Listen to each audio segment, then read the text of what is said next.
Welcome to Synth Pop Reviews.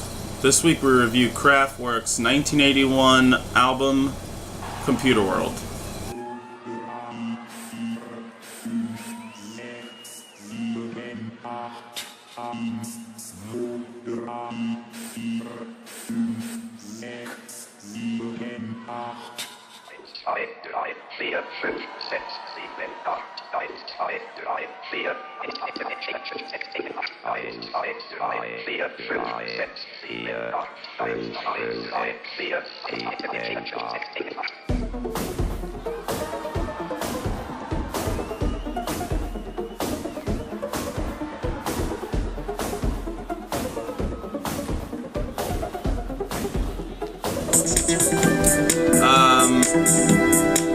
The three artists that contributed to this album was Ralph Hutter, Florian Schneider, and Karl Bartos.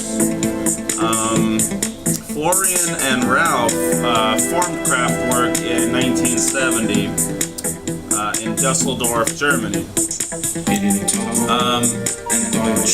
They have worked with each other in the late 60s in another project called Organization, which was originally termed krautrock, which basically was experimental, exploratory jam band type music in the late 60s.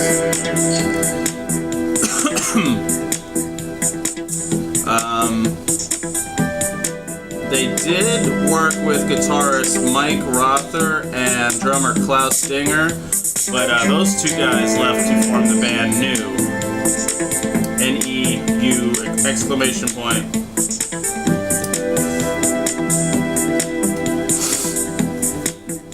In German, this album is called Computer Welt.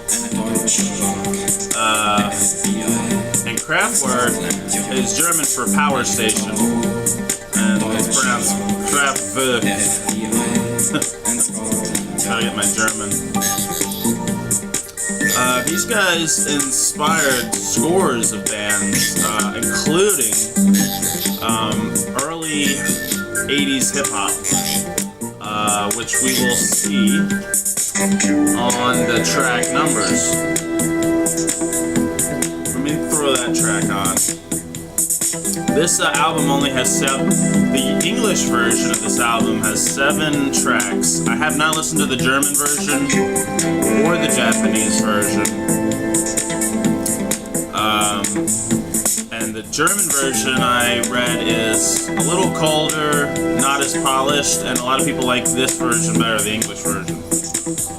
Actually, let's go to Pocket Calculator, the second track.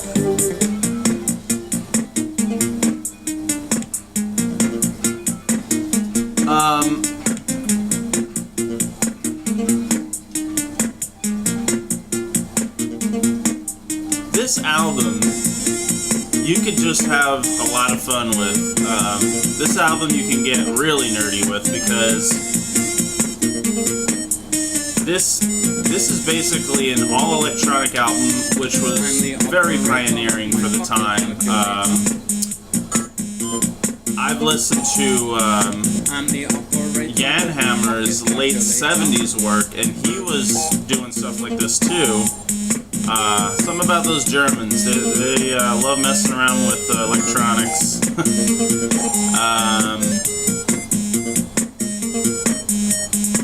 And I'm a huge Jan Hammer fan, from the Miami Vice stuff that he did, and finally got a hold of his 70s stuff, which is very similar to his 80s Vice stuff. But you can have a lot of fun with this because it has all these vintage sounds that a lot of people today are actually trying to get into their modern music that they're making. They're getting the computerized samples of what all this original sounds were. So this is like, this is like ground zero. The whole album is chock full of it. It's just, it's fun. I am adding and subtracting.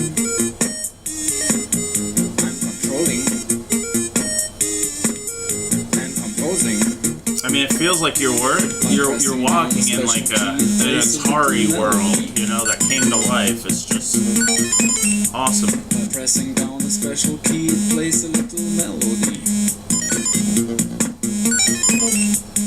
Not a whole lot of vocal harmonies on this at all. It's very authoritarian, but a little lighter. Alright, this is Numbers. This is one of my favorite tracks.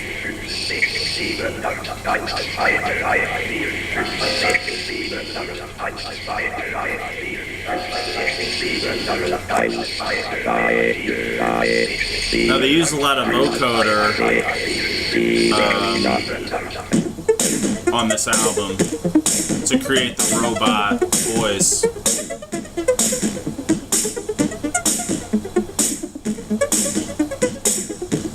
And the mixing and sequencing of this album is so good. Like, the production value is really high. Like, you can hear the floating. I mean, for being a 1981 album, this is really a sensatory, like, masterpiece. Sensory masterpiece. Sensatory, that's not a word. I don't think.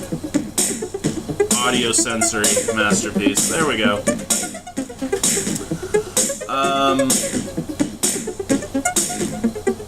Now this song uses a beat that's going to come up in a second, and there it is. And you can't deny that is such a influence on early hip hop.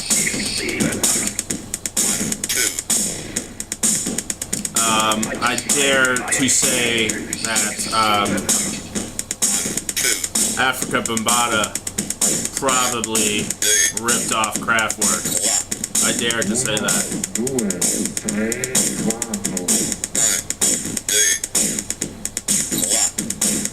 Because a lot of Africa Bambaataa and the Soul Sonic Forces sound have this beat. And to my knowledge, this is the earliest version, the earliest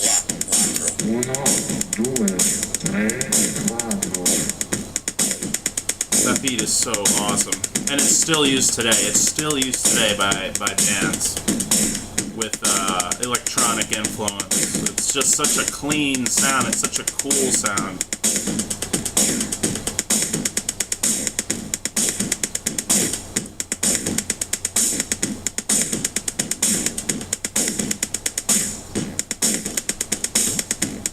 And I thought that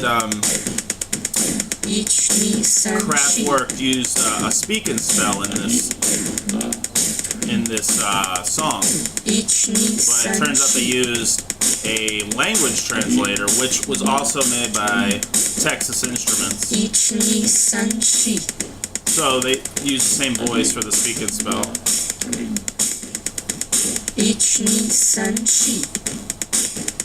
Which I had as a kid.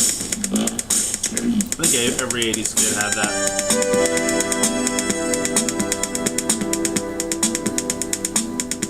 Love to sit here and listen to this whole song, but should move on. Okay, let's move on. Let's do Computer Love.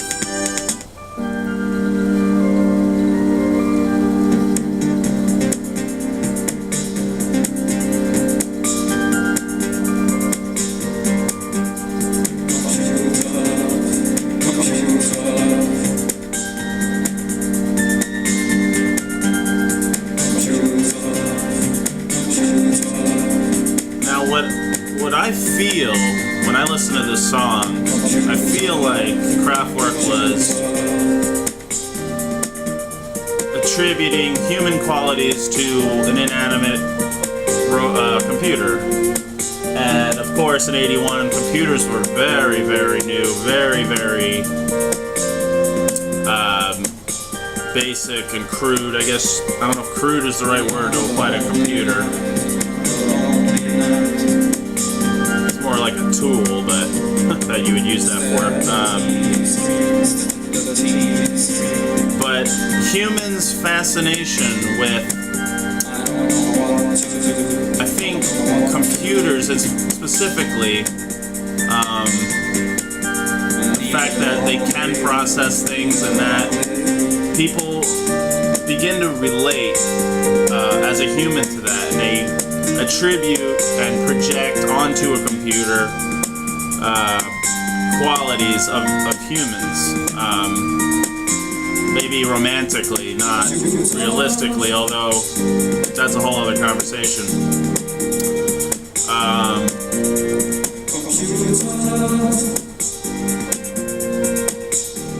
I would say that this song may have influenced Jason Lytle from the band Grandaddy. He has a couple of songs where he sings from the viewpoint of inanimate objects, like appliances, a toaster, and I was drawn to that because it was so different,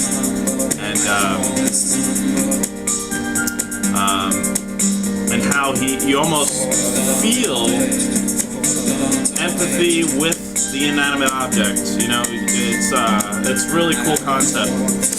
You know, you devise a storyline, and you know, it's a different kind of song, and it's really those are really fun to listen to, and it makes you think about stuff.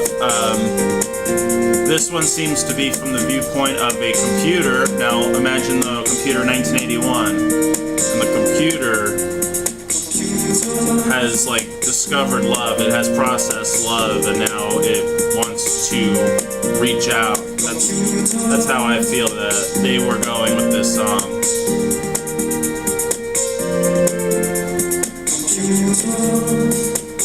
I mean, obviously the title is very self-explanatory, but when you listen to the lyrics, I dialed a number, and it's very minimalistic too. Their music is very minimalistic, and in this song, the commands at the time and everything about computers were very minimalistic. So, all right, I get swept up with these songs. We're almost at 13. Let's do It's More Fun to Compute real quick.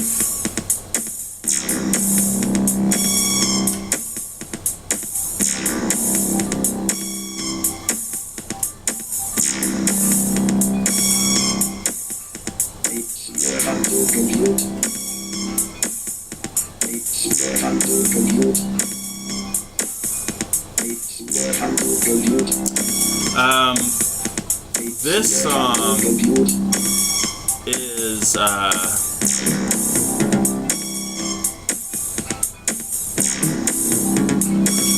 sorry, my phone's going off, it's distracting me. I think I have my alarm going.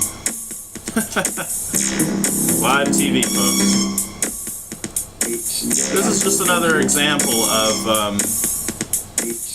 them using the vocoder, voice sequencers, very just driven, just a simple driven beat, and they mess around with the harmonies, and the sound is just amazing. Alright, well, I tried to make this one short, but I always have a hard time doing that.